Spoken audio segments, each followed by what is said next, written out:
Bonjour à tous et bienvenue dans notre webinaire consacré au paiement des loyers commerciaux pendant la crise sanitaire. Merci de vous être inscrits. Un mot d'abord du déroulement de cette conférence. Je vais vous exposer les grandes règles et les outils, les principaux outils qui permettent aux locataires et aux bailleurs de s'y retrouver sur cette question qui les a beaucoup opposés depuis mars dernier, enfin depuis mars 2020. Et à la fin du webinaire, si on a encore du temps et s'il y a beaucoup de questions, et surtout s'il y a des questions auxquelles je peux répondre en direct et en ligne, j'y répondrai avec plaisir.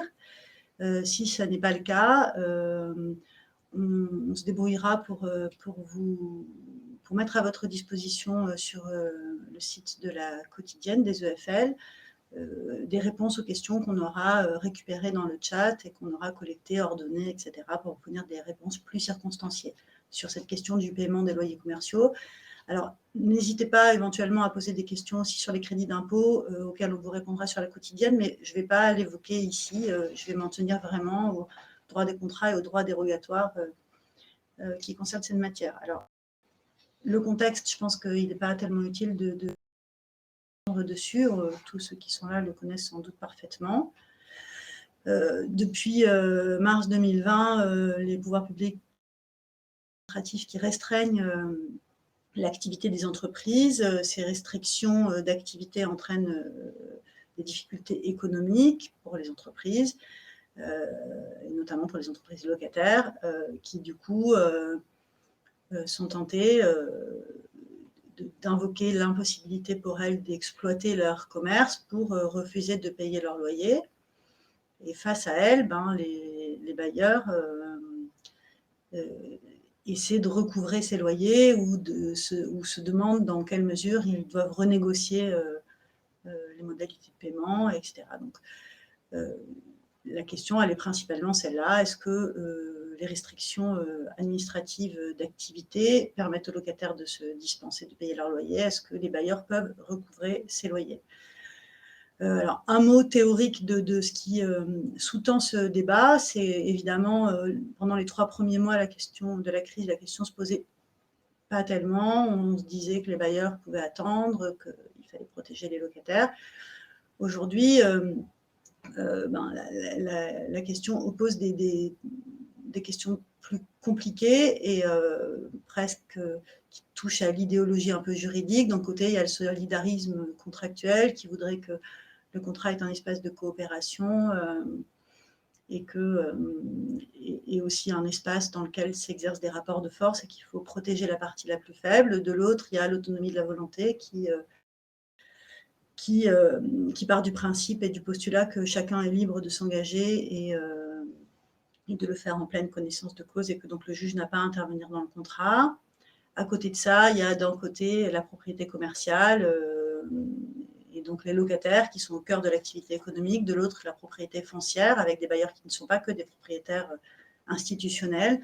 Donc évidemment, les réponses apportées à ces questions varient beaucoup selon l'idéologie de celui qui les tranche et selon la posture juridique qu'on adopte, ce qui explique sans doute que les réponses sont extrêmement variées et qu'il est impossible aujourd'hui de distinguer vraiment une ligne, une tendance ou des réponses très claires. En revanche, on commence à avoir un certain nombre de textes et de décisions qui permettent de dégager des arguments et des outils pour soit mener à bien une négociation éventuellement, soit échanger des arguments devant un tribunal. Donc, c'est ces arguments et ces outils dont je vais vous parler aujourd'hui. Alors, schématiquement, il y a 2 types d'arguments. Il y a des arguments qui sont issus du droit dérogatoire, qui vient lui-même des ordonnances prises par les pouvoirs publics ou des textes pris par les pouvoirs publics depuis le début de la crise sanitaire et dédié au traitement des difficultés qui en sont issues. Et de l'autre, le droit des contrats ou le droit du bail, qui est donc, le code civil, qui a été beaucoup remis au goût du jour pour essayer de protéger ou de permettre aux bailleurs de recouvrer leurs créances. Donc, le droit dérogatoire d'abord, il y a eu un premier dispositif que je vais vous citer pour mémoire, parce qu'il est déjà ancien, et sur lequel je ne vais pas m'étendre. C'était le dispositif de printemps, le tout premier, qui est issu de 2 ordonnances du 25 mars 2020. La première, l'ordonnance 2020-306, c'était une ordonnance très générale qui était relative à la prorogation des délais échus pendant la période d'urgence sanitaire et qui concernait toutes les situations. Cette ordonnance, elle neutralisait provisoirement les sanctions encourues en cas de non-paiement, notamment des loyers. Mais dans la mesure où c'était provisoire, il me semble qu'il n'y a plus vraiment lieu d'en parler aujourd'hui. La seconde ordonnance, l'ordonnance 2021-316, elle était propre au paiement des loyers et des factures d'eau, de gaz et d'électricité afférents aux locaux professionnels. Et elle neutralisait définitivement les sanctions. Donc, on va en dire un mot rapidement. Elle était accompagnée du 31 mars 2020. Donc, elle protégeait les entreprises qui étaient éligibles au fonds de solidarité qui a été créé au même moment, donc des petites entreprises essentiellement. Alors là, on peut dire un mot quand même de ce champ d'application parce que le décret précise qu'il s'agit des entreprises remplissant les conditions définies, notamment à l'article 1 du décret qui portait création du fonds de solidarité. Or, ce texte a été modifié à plusieurs reprises et ces dispositions ont fini même par être intégrées dans d'autres textes. Donc, il a à certains moments été presque vidé de tout son contenu. Donc, par ricochet, le champ d'application de l'ordonnance 2020-316 a lui-même bougé et glissé. Donc, il faut faire attention quand on invoque ce texte à la date concernée. En ce qui concerne les loyers qui étaient visés, eh bien, c'était les loyers qui étaient, dont l'échéance de paiement est intervenue entre le 12 mars 2020 et l'expiration d'un délai de 2 mois après la date de cessation de l'état d'urgence sanitaire. Donc, comme il s'est achevé le 10 juillet, inclus la période protégée, c'est étendu du 12 mars au 11 septembre 2020. Donc, s'agissant d'une question d'échéance des loyers, et les loyers étant classiquement appelés trimestriellement, ça peut concerner soit les loyers du 2e et 3e trimestre 2020, si le loyer est payable d'avance, soit ceux du 1er et 2e trimestre, s'il est payable à terme échu. En ce qui concerne les effets, ce texte neutralise les pénalités, intérêts de retard, dommages-intérêts, astreintes, exécution de clauses résolutoires, etc., de manière définitive. Donc, on ne peut pas réclamer de pénalité pour cette période.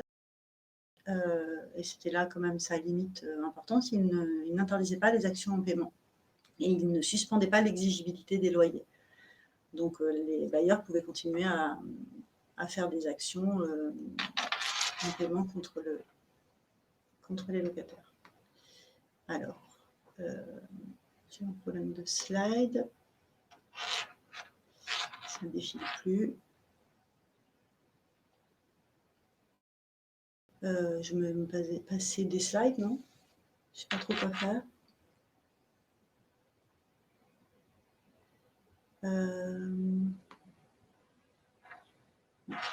Écoutez, je vais continuer sans les slides, à moins que l'équipe de Webikeo répare ça. En attendant, je vais continuer comme ça. Et merci de me faire signe si le problème est résolu. Donc maintenant, il y a un dispositif d'automne qui est issu d'une loi 2020-1379 du 14 novembre 2020 et d'un décret d'application 2020-1766 du 30 décembre 2020. Alors, ce dispositif, il est d'application beaucoup plus large que le dispositif de printemps, puisqu'il concerne les entreprises affectées par une mesure de police administrative, quelle qu'elle soit, donc couvre-feu, restriction d'horaire, ou interdiction de l'accueil du public, totale ou avec un système de jauge, se situant en deçà des seuils de salariés et de chiffre d'affaires, définissant la catégorie des PME par opposition à la catégorie des entreprises de grande taille ou de taille intermédiaire. Donc, en fait, les critères, c'est, je vais vite parce que vous les retrouverez dans mes slides, qu'on pourra les refaire défiler, puis vous pourrez les télécharger. C'est un effectif inférieur à 250 salariés au premier jour d'application de la mesure administrative, et si l'entreprise est une association, un salarié au moins. Dans un groupe, c'est l'effectif global des entités liées qui est pris en compte. Un chiffre d'affaires inférieur à... Ah, ça y est, ça marche. Alors, comment ça marche? Non, ça avance pas. Je suis désolée, mais à ce rythme-là, de un slide par 10 minutes, on va s'en passer définitivement. Un chiffre d'affaires inférieur à 50 millions d'euros. Donc, pour les entreprises n'ayant pas d'exercice clos, c'est un chiffre d'affaires inférieur à 4,17 millions d'euros par mois. Il est apprécié entreprise par entreprise. Et une perte d'au moins 5 d'affaires sur le mois de novembre 2020 par rapport à un CA de référence dont je vais reparler dans 5 minutes. Je finis juste sur le régime général de ce texte. Donc, les loyers et les charges concernées, eh bien, ce sont ceux qui sont dus pour la période au cours de l'entreprise est affectée par la mesure et jusqu'à 2 mois après que l'activité a cessé d'être affectée par cette mesure. C'est donc la période d'occupation qui, à notre avis, importe, à la différence du premier dispositif. Quant aux effets, ils sont là aussi beaucoup plus vigoureux que ceux du premier texte, puisqu'ils interdisent non seulement les intérêts, pénalités, etc., mais aussi les actions, les voies d'exécution forcée pour retard ou non-paiement des loyers. Donc, c'est quand même assez énergique, puisque ça bloque. Même si à l'expiration du délai de protection, le bailleur retrouve ses droits, donc il peut recommencer à poursuivre, et si la compensation reste possible. Alors, même quand le bailleur retrouve ses droits, il ne recouvre pas le droit de demander des intérêts pour la période qui était couverte par la mesure. Bon, toute stipulation contraire est interdite. Évidemment, c'est un texte d'ordre public, ce qui fait que toutes les clauses qui avaient été insérées dans les contrats entre les deux confinements sont nulles, enfin sont réputées non écrites. Alors, ce texte, il est relativement en œuvre, puisque non seulement il concerne des entreprises assez importantes, mais en plus, il suffit de fournir une déclaration sur l'honneur au bailleur ou au juge par l'entreprise, disant qu'elle remplit les conditions requises et elle doit y joindre des documents qui justifient du nombre de salariés et du montant du chiffre d'affaires, sachant que la perte de 50%, c'est une estimation.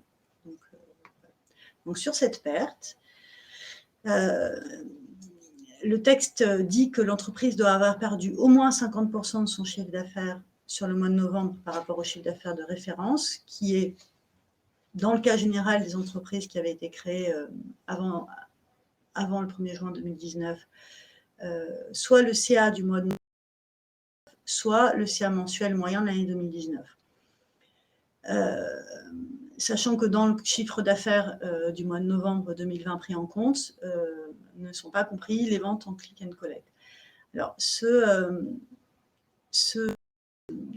critère, il est difficile d'application et les auteurs ont souligné son application un peu incohérente sur la durée, parce que s'il est appréhendé de manière stricte, il conduit à considérer que la période comprise entre le 1er novembre et le 30 novembre 2020 est le référentiel fixe auquel doit être comparé le résultat mensuel réalisé en 2019, ou soit en moyenne, soit en novembre.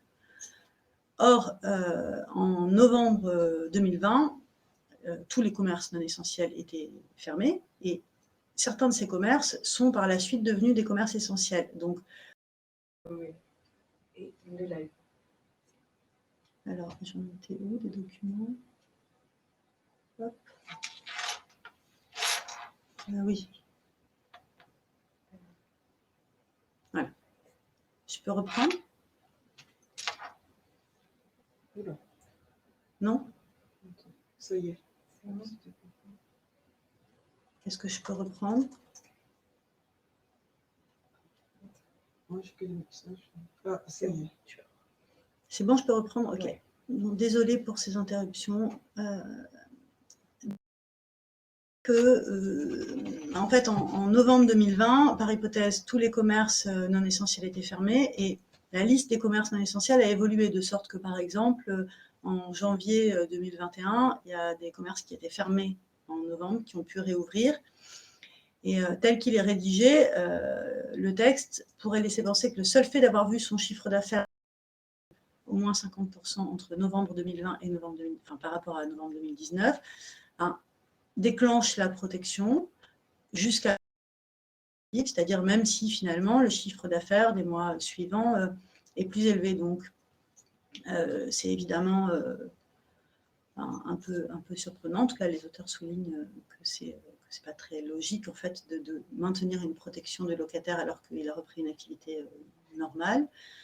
Donc, certains auteurs proposent d'appliquer un référentiel glissant, c'est-à-dire on comparerait décembre 2020 à décembre 2019, janvier 2021 à janvier 2020. Alors, sachant que là encore, la logique finit par s'arrêter, puisque en mars 2021, on ne pourra pas comparer avec mars 2020, puisque, par hypothèse, en mars 2020, il n'y avait plus d'activité. Donc, c'est pas si satisfaisant et il serait quand même sans doute beaucoup plus simple de pouvoir bénéficier d'un texte, d'un règlement, d'un décret ou alors au moins d'une circulaire interprétative. Donc, voilà ce que l'on peut dire sur le droit dérogatoire. Donc, on a vu que ce droit, que ces textes ne s'appliquaient pas à toutes les entreprises et qu'ils avaient des effets limités puisque de toute manière, ils n'entraînaient pas d'abandon de loyer. Ils se contentent de bloquer les actions, mais les loyers restent dus et restent exigibles. Donc, les praticiens, les locataires se sont tournés assez massivement au droit commun des contrats. Alors, le premier argument qui a été invoqué par tout le monde tout de suite après le début de la pandémie, ça a été la force majeure. Et assez vite, on s'est rendu compte que ce n'était pas adapté au Covid, que ce n'était pas adapté à la question du paiement des loyers pour plusieurs raisons. La principale, c'est que traditionnellement, la force majeure ne s'applique pas à l'obligation de payer une somme d'argent. Ça, la Cour de cassation l'a posé de manière très ferme, et que donc le locataire qui est évidemment débiteur d'une somme d'argent ne devrait pas pouvoir s'en prévaloir. La Cour de cassation a pas posé en principe que la partie à un contrat qui, du fait d'un événement de force majeure, n'a pas pu profiter de la prestation qu'il a payée, ne peut pas en obtenir, ne peut pas obtenir l'anéantissement du contrat en invoquant. C'était un client d'un établissement de cure thermale qui avait été hospitalisé et qui disait que comme il avait été hospitalisé, il n'avait pas pu bénéficier de son séjour et que donc il a demandé le remboursement. La Cour de cassation a écarté l'argument. Plusieurs décisions dont vous avez la liste dans la présentation que vous ne pouvez pas voir, mais que vous pourrez télécharger sans doute. Donc plusieurs décisions rendues depuis le début de la crise sanitaire ont statué en ce sens. Alors, aborder la question de manière, donc on peut être sûr de rien, même là-dessus. Par exemple, que la force majeure devait être dès lors que le locataire ne justifiait pas de difficultés de trésorerie rendant impossible l'exécution de son obligation de payer les loyers. Alors, l'affaire citée, c'est une affaire dans laquelle le locataire était une résidence tourisme, donc quand même un cas d'espèce très particulier.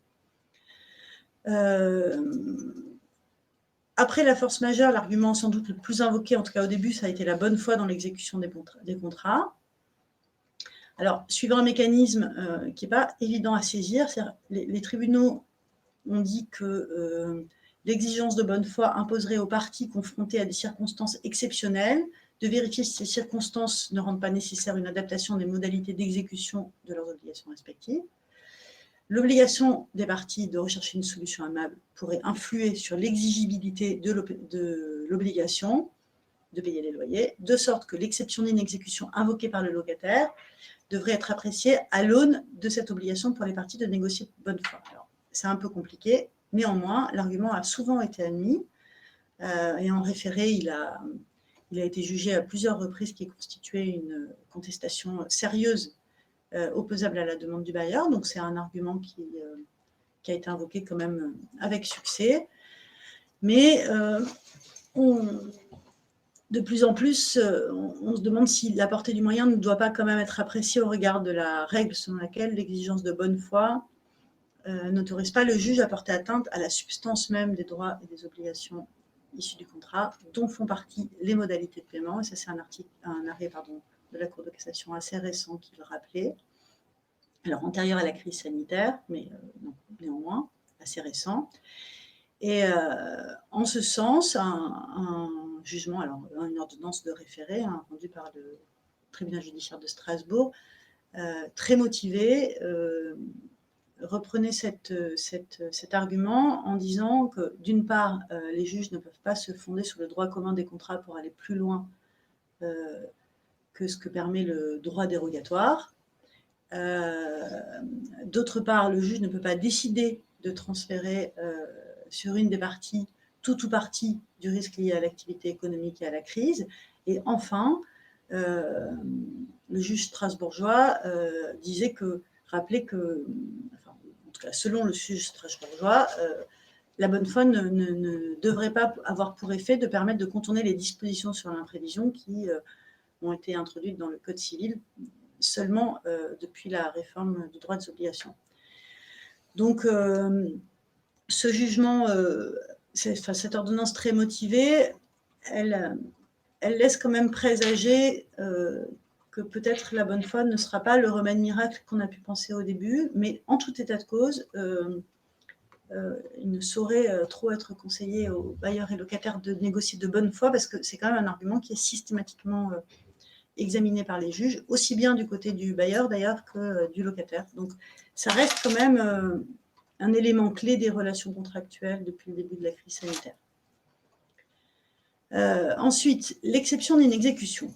Alors, l'exception d'inexécution, le moyen, il est très intéressant parce qu'il peut être invoqué en dehors de tout recours au juge. Il est évidemment très énergique quand il fonctionne.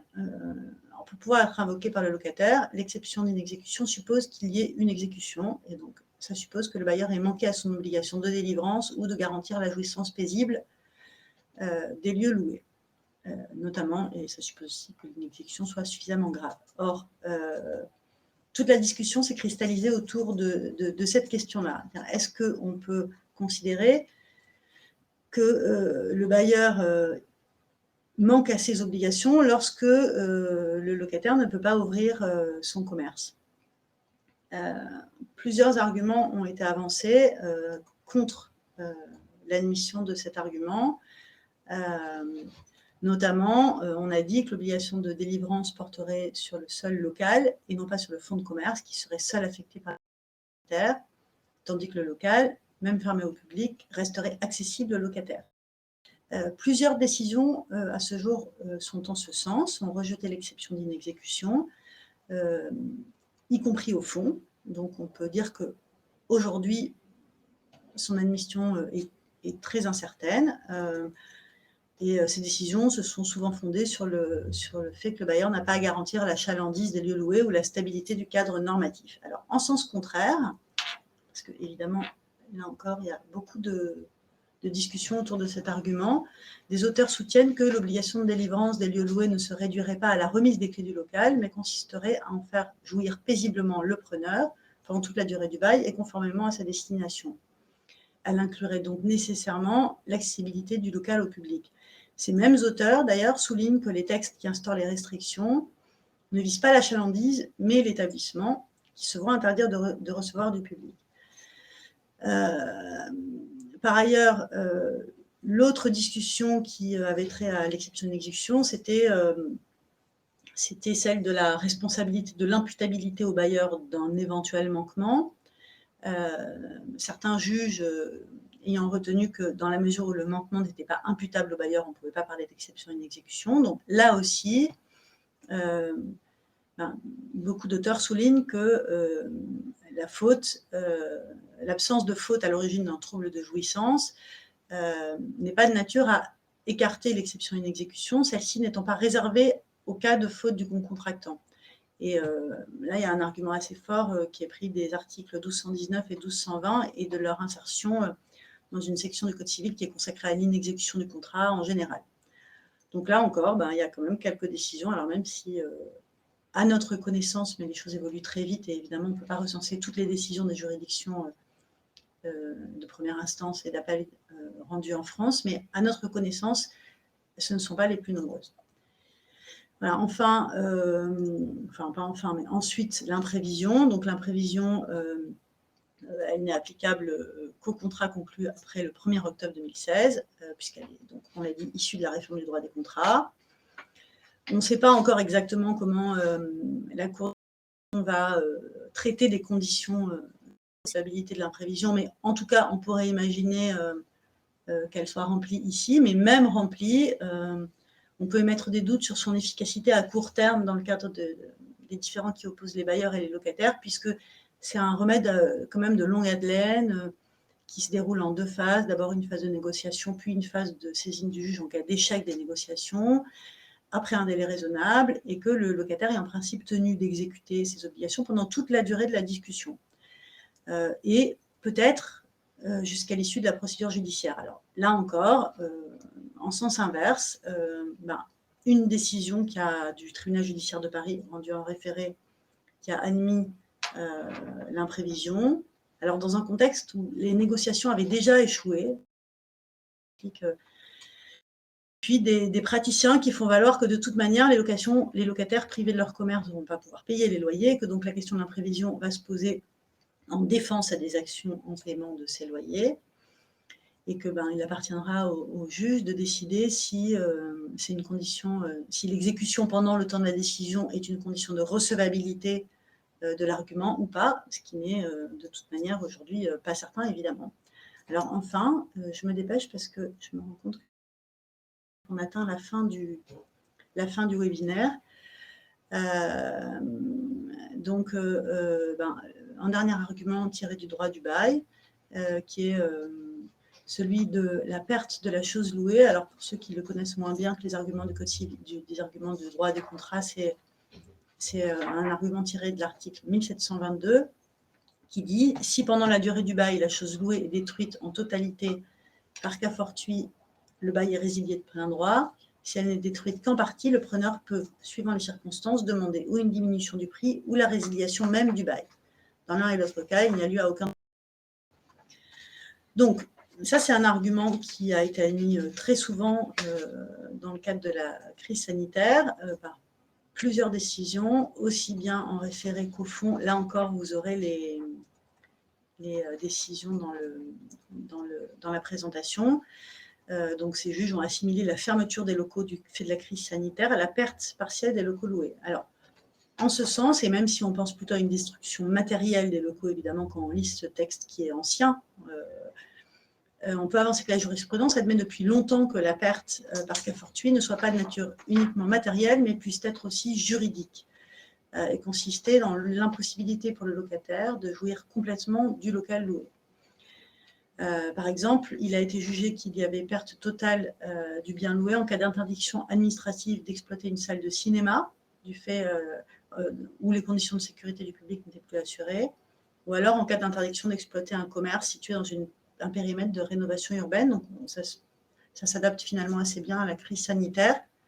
Alors, bon, là encore, évidemment, des arguments en sens contraire. D'une part, la jurisprudence exigerait que l'impossibilité d'user du bien loué conformément à sa définition, à sa destination, soit définitive.